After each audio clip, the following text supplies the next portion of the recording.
আসসালামু আলাইকুম। স্বাগত আপনাদের।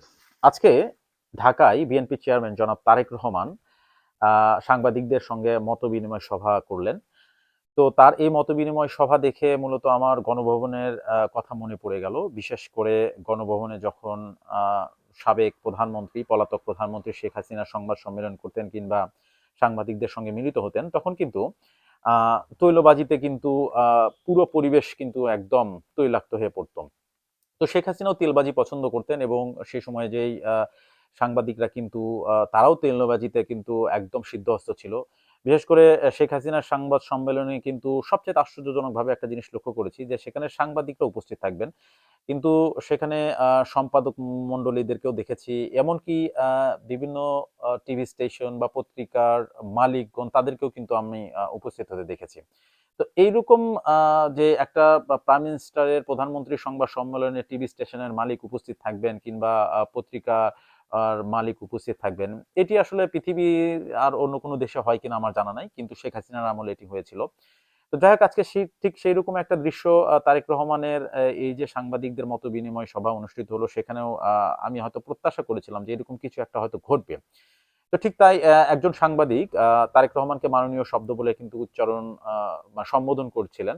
আর তখন বিষয়টি হয়তো টের পেয়ে তারেক রহমান নিজেও তিনি ওই ভদ্রলোক সাংবাদিককে থামিয়ে দিয়ে মাননীয় শব্দটি উচ্চারণ করতে উচ্চারণ না করতে কিন্তু অনুরোধ করলেন।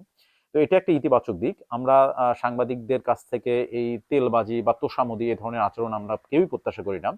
বিশেষ করে বিএনপির মানে যে বর্তমান চেয়ারম্যান তারেক রহমান তিনি হয়তো বিষয়টি বুঝতে পেরেছেন।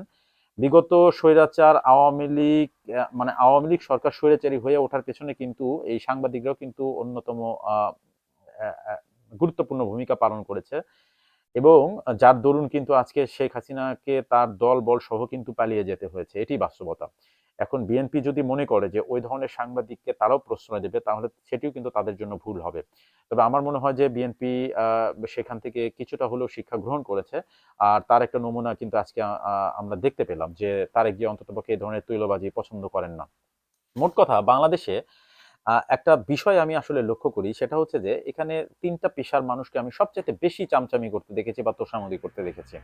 একটা হচ্ছে সিভিল প্রশাসন, একটা হচ্ছে পুলিশ প্রশাসন, আর একটা হচ্ছে যে এই সাংবাদিক। তো এই ৩ টা পেশায় এত চামচামি লোকে ভর্তি এটি আসলে কল্পনাতীত। পৃথিবীর অন্য কোনো দেশে এইরকম তৈলবাজ বা তোষামোদকারী ব্যক্তি এই ধরনের সার্ভিসগুলাতে তারা কাজ করে কিনা আমার আসলে জানা নাই। কিন্তু এটি বাংলাদেশে অনেক পরিমাণে হয়ে থাকে। তো বিএনপি নিশ্চিতভাবে এই ধরনের সাংবাদিকদেরকে প্রশ্রয় দেবে না। যদি তারা প্রশ্রয় দেয় তবে তার মাশুল কিন্তু তাদেরকেই গুনতে হবে। প্রথমত একটা বিষয়। আর দ্বিতীয় বিষয় হচ্ছে সাংবাদিকরা যারা বিশেষ করে পেশাদার সাংবাদিক, যারা এই ধরনের বা একটা দলের শীর্ষ আ নেত নেতার সংবাদ সম্মেলনে উপস্থিত হন, তারা নিশ্চয়ই কিন্তু পেশাদার সাংবাদিক। এই পেশাদার সাংবাদিকগণ প্রশ্ন করবেন।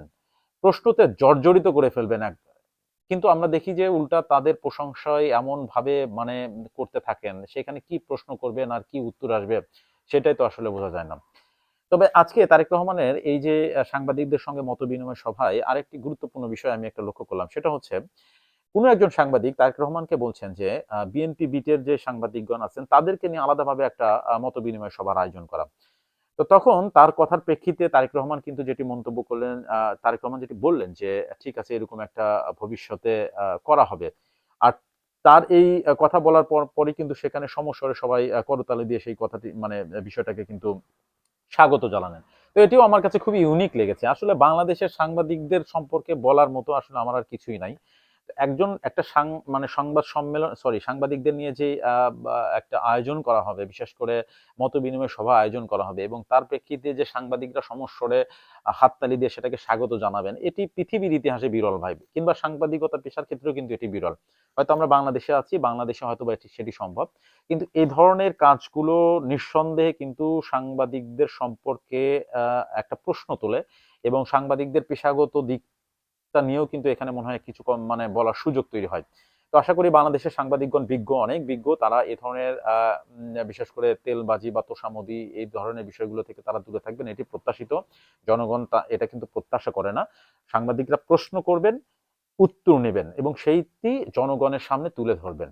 এটি মাধ্যম হিসেবে কাজ করবেন। এটিই প্রত্যাশিত। ধন্যবাদ সবাইকে।